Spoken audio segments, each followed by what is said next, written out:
వంటలు కాస్త పక్కన పెట్టేసి వ్లాగ్ తో మీ ముందుకైతే వచ్చేసాను. వ్లాగ్ అయితే చాలా బాగుంటుంది, అస్సలు మిస్ కాకండి. మీకు ఇష్టమైన వ్లాగ్. పాపవి ఎక్కువగా హెయిర్ స్టైల్ వీడియోస్ పెట్టమని అడుగుతున్నారు కదా. మన మెయిన్ కంటెంట్ కుకింగ్ ఛానల్ కాబట్టి ఇవి పోస్ట్ చేయడానికి అయితే కొంచెం కష్టం అవుతుంది. ఈ రోజు ఉదయం వేసుకున్న డ్రెస్ కానీ హెయిర్ స్టైల్ కానీ ఎలా ఉందో కామెంట్ సెక్షన్ లో కామెంట్ చేయండి. ఇంతకి మేము ఎక్కడికి వెళ్ళాము అనుకుంటున్నారు కదా. ఈ రోజు వీడియో అయితే కాదండి, నిన్నటి వీడియో తొలి ఏకాదశి స్పెషల్ గా కోటప్పకొండ అయితే వెళ్ళాము. యాక్చువల్ గా ఎవ్రీ సండే పిల్లలకి కొంచెం బోర్ కొడుతుంది కదా, ఫ్యామిలీస్ అందరం కలుద్దాము అని. అది టెంపుల్స్ లో డివోషనల్ మూమెంట్స్ తో పాజిటివ్ ఎనర్జీతో హెల్దీగా బాగుంటుంది అని కోటప్పకొండకి ప్లాన్ చేసుకుంటే అయ్యా బాబోయ్ వచ్చారు చూడండి, జనాలు ఫుల్ గా ఉన్నారు. టోటల్ గా అనుకున్నది ఒకటి జరిగింది, ఇంకోటి అయిపోయింది పూర్తిగా. ఏది ఏమైనా కానీ దర్శనం అయితే బ్రహ్మాండంగా జరిగింది. పెద్దవాళ్ళని కోటప్పకొండ యొక్క ప్రత్యేకత అడిగితే పుస్తకాలే రాసేస్తారు వాళ్ళైతే. అందులో ఒకటి దక్షిణామూర్తి రూపంలో ఉన్న శివయ్యను చూస్తే చాలు చాలా పాజిటివ్ ఎనర్జీస్ అయితే మనకు వస్తాయి. పిల్లలు వాళ్ళ ప్రపంచంలో వాళ్ళే ఉంటూ ఉంటారు కదా, అలాంటి వాళ్ళకి ఈ దక్షిణామూర్తి స్వరూపంలో ఉన్న శివయ్యను చూయిస్తూ ఉండటం చాలా మంచిది. దక్షిణామూర్తి స్వరూపంలో శివయ్య ఈ కోటప్పకొండలోనే ఉంటారు. ఈ రూపంలో శివయ్య ఇంకెక్కడా ఉండరు, ఈ కోటప్పకొండలోనే ఉంటారు అని విన్నాను.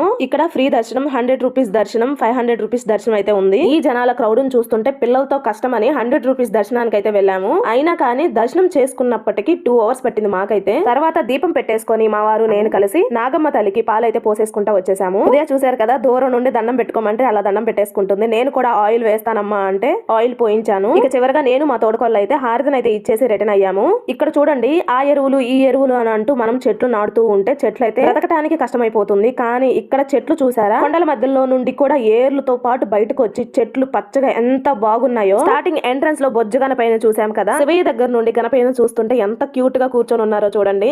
ఇవే కొండల మధ్యలో నుండి చెట్ల ఏర్లు బయటకు వచ్చి చెట్లు ఎంత పచ్చగా ఎంత బాగున్నాయో చూడండి. ఇక్కడ నుండి కొన్ని మెట్లు అయితే పైకి వెక్కితే ఇంకా 2 అవతారాల్లో శివయ్య అయితే ఉంటారు. యాక్చువల్ గా నెక్స్ట్ మంత్ అయితే తిరుపతి వెళ్దామని ప్లాన్ చేసుకున్నాము, అది కూడా మెట్ల మార్గం ద్వారా. ఈ మెట్లు ఎక్కుతుంటేనే ఆయాసం వస్తుంది. మావారైతే తిరుపతి మెట్లు ఇంకేం ఎక్కుతా అంటున్నారు, నిన్ను నీ కూతుర్ని ఇద్దరిని నేనే మోసుకెళ్లాలేమో అంటున్నారు మావారైతే. ఇక్కడ నుండి చూడండి వ్యూ అయితే ఎంత బాగుంటుందో, శివే కనిపిస్తున్నారు కదా, ఎంత హ్యాపీగా ఉంటుందో ఇలా చూస్తుంటే. గుడి మొత్తం ఆల్మోస్ట్ కవర్ అవుతుంది. ఇక్కడ మనం కొండపైన అయితే ఉన్నాం కదా, కొండ కనిపిస్తుంది కదా, మీరు అబ్జర్వ్ చేస్తే ఇంకో ప్రత్యేకత కూడా ఉంది. ఇన్ని చెట్లు ఇంత కొండలో ఉన్న దగ్గర కోతులు అయితే చాలానే ఉన్నాయి, కానీ ఈ కోటప్పకొండ కొండ మొత్తంలో ఎక్కడ కూడా కాకి అస్సలు ఉండదంట. స్టార్టింగ్ లో అంటే కొండ ఎక్కే ఎంట్రన్స్ లో బోల్డ్ కాకులు ఉంటాయంట, అక్కడ నుండి ఒక్క కాకి కూడా అడుగు ముందుకు వెయ్యదంట. దానికి కూడా ఒక కారణం ఉంది. కోటప్పకొండకు వెళ్లి దక్షిణామూర్తిని దర్శించుకుంటే చిన్న కోరిక కోరుకున్నా చాలు ఖచ్చితంగా నెరవేరుతుందంట. దానికి నిదర్శనమే ఈ కాకి స్టోరీ. అదేంటి అనేది నెక్స్ట్ వీడియోలో చెప్తాను. నెక్స్ట్ వీడియోలో ఇంకా ఎక్సైట్మెంట్ తో ఉంటుంది. Continue the next video.